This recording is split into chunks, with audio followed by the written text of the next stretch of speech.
Her lips which whisper like reeds on the wind, wet with moisture, sprung from a well. Deep within, whispers like the petals of an iris, the reedy blossom which weathers and is not trodden down for long. Fell Burgundy Iris or Moses Cleaveland's Canterbury Tales, Book 8, line 2025. Behind her be but friends to see, sneaking surly, indeed they be, but fanning out but like the bull's fell horns. Erelex indeed surrounded, his wayward ways indeed grounded, but paralyzed and bound, nigh to be shorn. Hexed and vexed and put to test, Erelex to be put to rest. He shuddered quaking, indeed aching, from the light. Within that grew, its bounds unwrought, fell dragon for to be begot. He fought against the light with all his might. Mustered right and mustered so, he mustered left for pain to know. He shaking, shambling, mustered to and fro. By the light he thus encumbered of Tomni, 'twas his fallen mother. Consumed was she by he so long ago. A fitting end for he to know, consumed within, but pain to know. Consumed within, but by his mother's light. But gaslit to engender hate, and on her clutch to forniferate, whilst love of she for he to ever spite. Their eyes thus locked, Catania knew the light of Tomni, but ere true, the darkest depths the dragon's soul to know. Their focus she upon the task, a broken soul there not to last, a spited dragon hence to meet his woe. By the light of love was sundered, broken soul ne'er to be plundered. What countless evils passed before her eye, what darkness like a skinned appeal, but flung forth with such righteous zeal, but from the light it ever for to pry. Sundered, scattered, and drawn away into the void his soul to splay, he wavering to recoil from the fray. Wavering with jerky motions, pain and fear, but new emotions, maladroit in motion, he but to stay. Surrounded now but not to see, his mind elsewhere in turmoil be, the numbing, searing pain of light to know. What numb and fumbling dragon be, his will to fight had thus left he, but halts and starts, an indecisive row.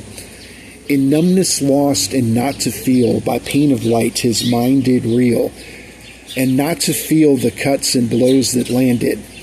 Catania fought to hold his gaze, her mind thus trapped in purple haze, oblivious as his blood flowed on the sand.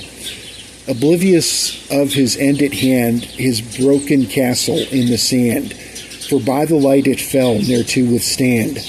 A mote of conscience as it drained, a final view the image framed, burned by the light but deep into his mind. His broken body on the sand, his severed limbs trying to stand, ne'er to unite the severed dragon's hands. What light and darkness bathed her soul, what dragon's pawn were there to know. Catania wondered with the worm's fading conscience. For touched she was by greatest evil, had she become the lesser weevil. She wondered there as by the light she stood.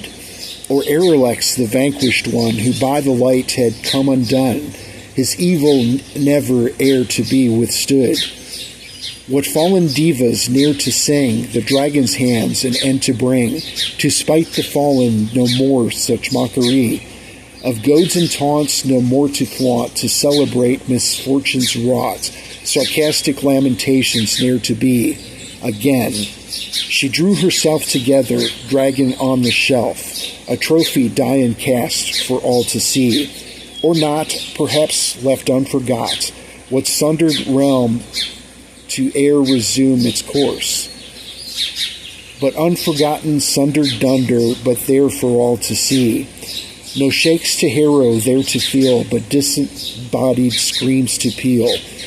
But distant receding off to other realms. What disembodied death knell told, nay taunting nor indeed to goad, but in defeat its course to underwhelm.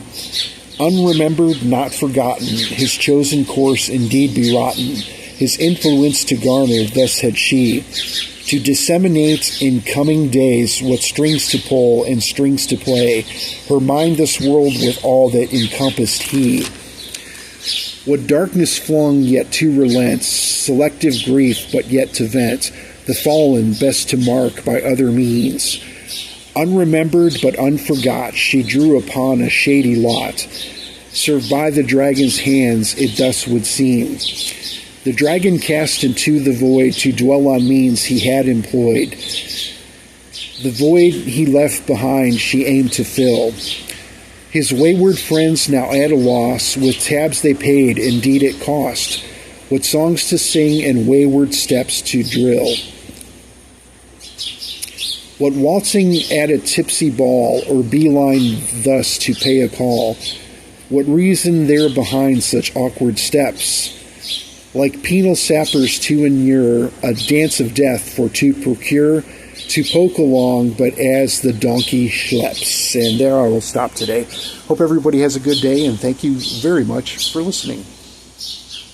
Be well.